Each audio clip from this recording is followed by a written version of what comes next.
शरीर से काम वासना खत्म हो गई है, पति को काम वासना बहुत है, क्या करूं, मार्गदर्शन करें।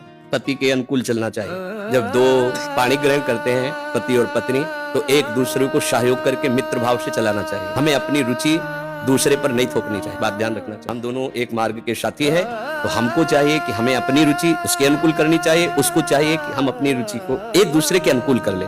अगर आपकी रुचि नहीं है तो पति को मनाइए और अपनी रुचि में उसको अनुकूल कीजिए। अगर वो अनुकूल नहीं होता तो आप कोशिश कीजिए कि आपके वृत्ति के कारण कहीं वो व्यभिचार में ना उतर जाए, गंदे मार्ग में न जाए। उसका साथ दो, आप उसके साथी हो। आपका ब्रह्मचर्य उतना मान नहीं होगा जितना पति की आराधना मान होगी। पति को एक मित्र है, मान लो हम कह रहे हो वो पति परमेश्वर होता है, ऐसा मत मानिए। तो एक मित्र है, हम दोनों मिलकर के संसार मार्ग में चलना है। तो हमारी रुचि ही पूरी थोड़ी होती है, दोनों की रुचि मिलनी चाहिए। अगर दोनों रुचि, दोनों ब्रह्मचारी रहो, अगर एक की रुचि नहीं तो दूसरे को सपोर्ट करना चाहिए कि कहीं वो लड़खड़ा के गिर न जाए, उसका मार्ग न भ्रष्ट हो जाए। हम ये देखते हैं कि 4 दिन बाद पति पत्नी ऐसे तलाक, ये क्या है क्या? सिर्फ अपनी रुचि का पोषण नहीं होना चाहिए। अगर हम दो मिलते हैं, दोनों मित्र बनते हैं, तो एक दूसरे की रुचि का आदर करें, एक दूसरे की रुचि का सहयोग करें, तभी तो जीवन यात्रा चलेगी। नहीं तो ऐसे नहीं चलेगा। आप ब्रह्मचारी बन के बैठो और वो व्यभिचार में प्रवृत्त हो जाए तो आपने पानी ग्रहण किया था, ये आपकी मित्रता नहीं सही रही। हाँ, वो बहुत ही व्यभिचारी है, अन्य तो फिर अपने को अलग कर लेना चाहिए। अगर वो एक पत्नी व्रत है तो हमें उसका सहयोग करना चाहिए, उसमें ब्रह्मचर्य की तरफ वृत्ति न रखकर अपने पति की अनुकूलता की तरफ वृत्ति रखनी चाहिए। अब सौंप